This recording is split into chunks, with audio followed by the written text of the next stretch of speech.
Two viewers, one in the San Juans of Colorado, say near Telluride, one in the Wasatch outside of Salt Lake City, give or take a few hundred miles away.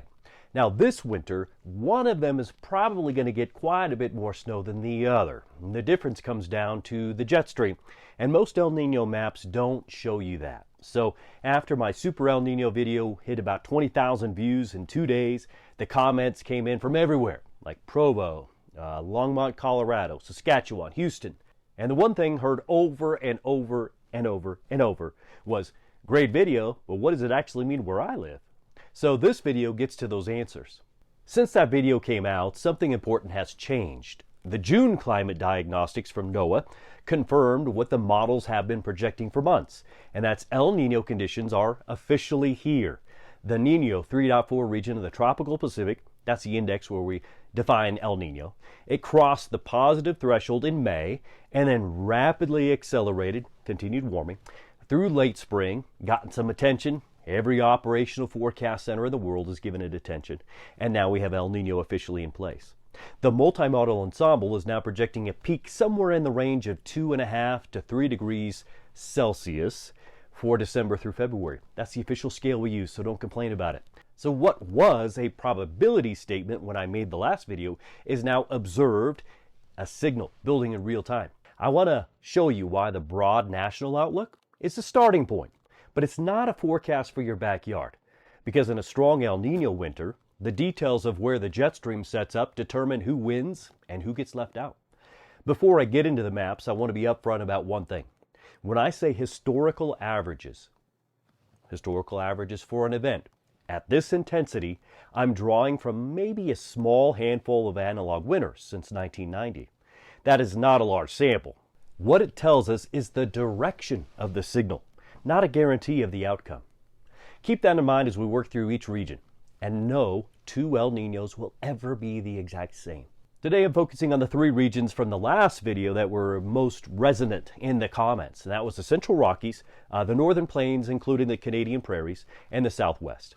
If I don't get to your region today, like the Southeast, Great Lakes, Pacific Northwest, the Northeast, drop your state or province in the comments with your single biggest weather concern for this winter. I'm building the next video from those comments right now. Here's the map you've probably seen shared elsewhere. Above normal precip signal across the southern tier. Below normal in parts of the north. And if you live in Denver or Provo or Saskatoon for that matter, you look at this and you think, where am I in this picture?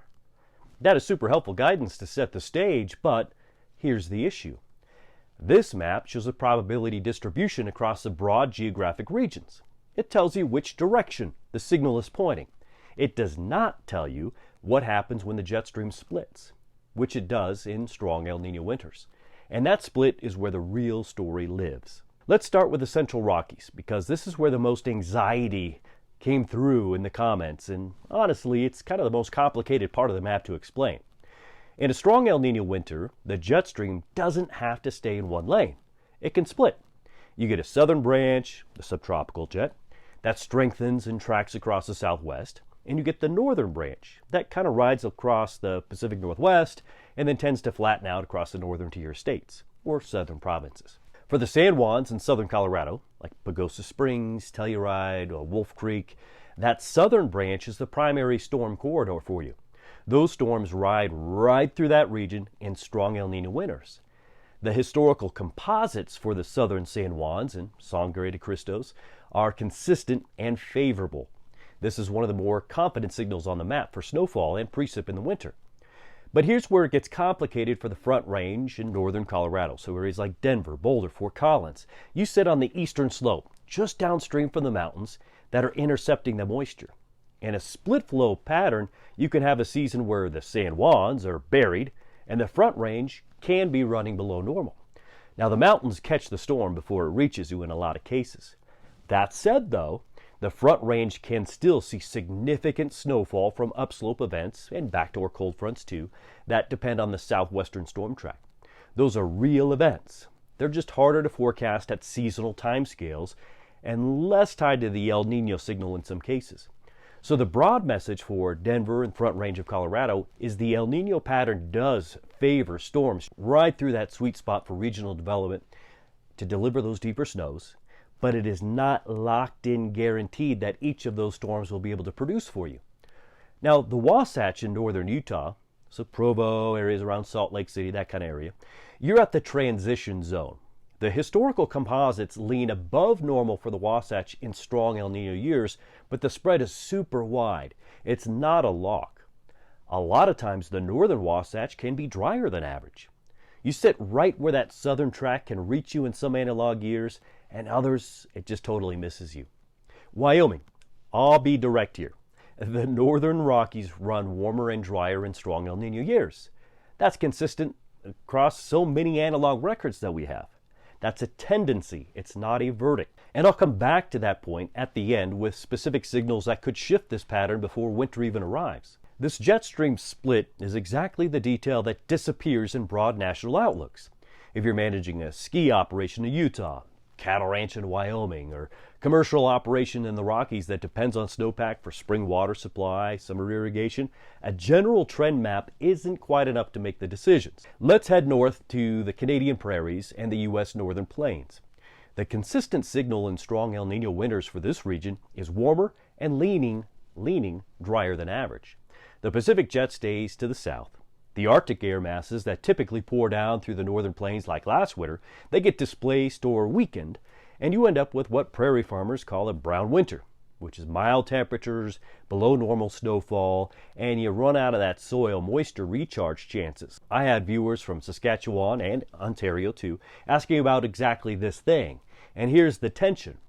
A mild winter may sound good to one person, but to another it could sound like trouble, especially those that count on locking in soil moisture into frozen ground, or those relying on spring runoff from winter snowfall.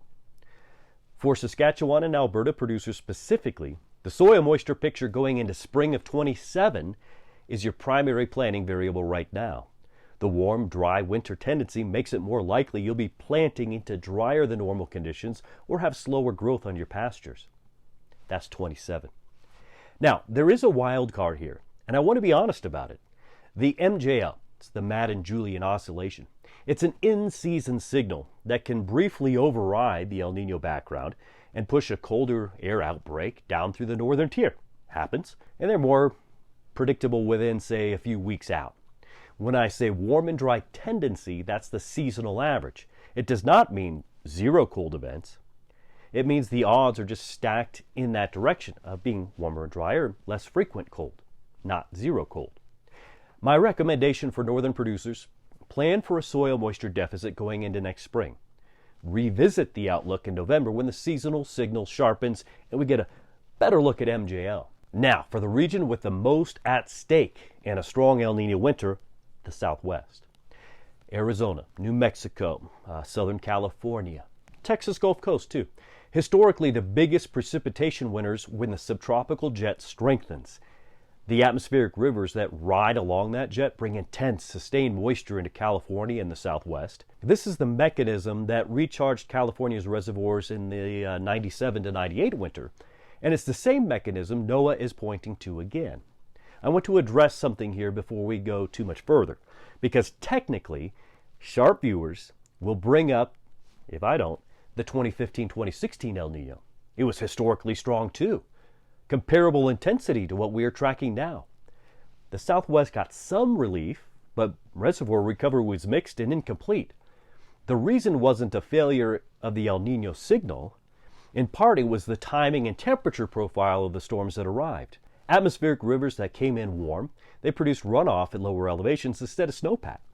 That's exactly why I'm going to keep coming back to the timing as the critical variable for this region, plus the variety of El Nino events. Is it eastern-based or central-based can make a difference, as we saw in 97 versus 15. Lake Powell is currently near 36% of storage. Lake Mead is near 47%. The entire Colorado River system is running around 34% of capacity. A strong El Nino winter is arguably one of the best natural hopes for meaningful reservoir recovery that exists right now. We got to have it. And today's historical composites do support above normal precipitation, say for the Mogollon Rim, Colorado Plateau, southern Sierra Nevada too. But here's the thing about timing. Atmospheric rivers that arrive early in the season when temperatures are marginal, will more often than not produce rain at lower elevations instead of snow. That water runs off fast. It does not build the snowpack that feeds reservoirs through May and June. The storms that can be better, they'll move that needle, kind of that long-term water supply needle, if you will, are the ones that arrive later in the cold, hit the right elevations, build snowpack. Hopefully that snowpack can melt slowly next spring. That sequence is not guaranteed. It's what the pattern is pointing to, though. There's a meaningful difference between those two things. For agricultural producers, water managers, large-scale operations in the Southwest, the seasonal outlook is genuinely promising. But a promising outlook and a confirmed one are different. And the decision of how much weight to put on that outlook and what triggers to watch for as the season develops, that's where generic forecasts fall short. That's why my seasonal forecast packages are built to address not just what the models say, but what the probabilities mean for specific sites, specific operations, and risk tolerances. Before I let you go, 3 things to add to your personal watch list over the next 30 to 60 days. Number 1, the ONI, Oceanic Niño Index. NOAA updates this monthly, in some cases weekly. Since my last video, the situation has changed substantially. The observed Niño 3.4 value hit plus 0.82 degrees Celsius. That was in May, well above the El Nino threshold of 0.5. And the model consensus for December through February is now projecting somewhere in the range of 2.5 to 3 degrees Celsius. That's on the plus side, El Nino. The question is no longer whether El Nino develops. Okay, the question is how strong will the peak be? Watch the September and October ONI updates. That's when the ensemble spread narrows and the final December, January, February, winter intensity becomes much more clear. For Wyoming, the northern tier, the difference between 1.5 degree and a 2 degree event matters a ton for your regional forecasts. Also beware when looking at the ONI versus the RONI, which is the newly adopted index NOAA is using. These are differences between those two, kind of related to decadal warming and regional comparisons between the two. So make sure you're watching which chart you're looking at. ONI versus RONI. RONI is used by NOAA. Number 2, the PDO. That's the Pacific Decadal Oscillation. Several of you asked me about that in the comments section, and it's worth addressing directly because right now it's actually a complicating factor, sadly. The PDO is currently in a negative phase. And a negative PDO, historically, tends to dampen El Niño's precipitation impacts in the Southwest. That's not a small footprint.